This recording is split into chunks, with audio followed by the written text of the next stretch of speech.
আমরা আমাদের জায়গা থেকে যখন আমাদের ভাই ওসমান হাদি ভাইকে হারিয়েছি, তখন আমাদের এটা মনে হয়েছিল যে আমরা একটা অভ্যুত্থানের পরে ওসমান হাদির মতো ভাইদেরকে তো আর হারাতে চাই না। বিভিন্ন জন তার জায়গা থেকে বিভিন্ন আঙ্গিকে একটা বিষয়কে প্রকাশ করাটা এটা গণতান্ত্রিক চর্চার একটা অবিচ্ছেদ্য অংশ। সেই অংশে যদি আমরা এইভাবে আক্রমণ করে সেটাকে বাধাগ্রস্ত করতে চাই, সেটা বরং ক্ষতিগ্রস্ত হয় না, বরং আরো শক্তিশালী হয়ে ওঠে।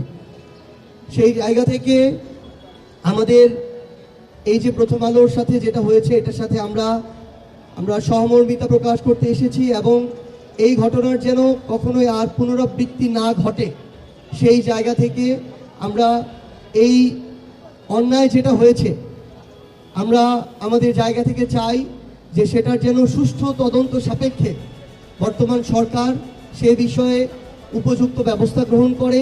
আমরা যেমন সংবাদপত্রের স্বাধীনতা চাই, ঠিক তেমনি আমরা এই সংবাদপত্র থেকে শুরু করে ইলেকট্রনিক এবং প্রিন্ট মিডিয়ার সাথে যে ব্যক্তি প্রতিষ্ঠান সম্পৃক্ত আছে তাদের থেকে আমরা সর্বোচ্চ পেশাদারিত্বও চাই।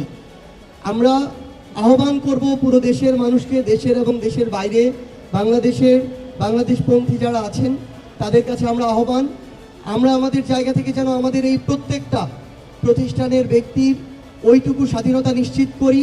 দিন শেষে মানুষ ঠিক করবে যে কারা কাদের জায়গা থেকে সঠিক জায়গায় রয়েছে, কারা ভুল জায়গায় রয়েছে।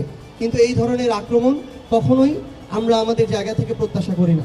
যখন ইন্টারনেট শাটডাউন ছিল তখন আমরা প্রথম আলোর মাধ্যমে জানতে পারতাম যে আজকে আমরা আমাদের কয়জন ভাইকে হারিয়েছি, কয়টা লাশ পড়েছে, কয়জন মানুষ আজকে শহীদ হয়েছে।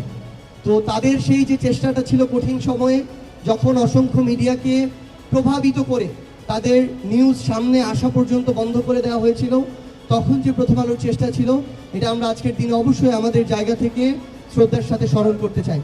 আমরা আমাদের জায়গা থেকে যখন আমাদের ভাই ওসমান হাদি ভাইকে হারিয়েছি, তখন আমাদের এটা মনে হয়েছিল যে আমরা একটা অভ্যুত্থানের পরে ওসমান হাদির মতো ভাইদেরকে তো আর হারাতে চাই না।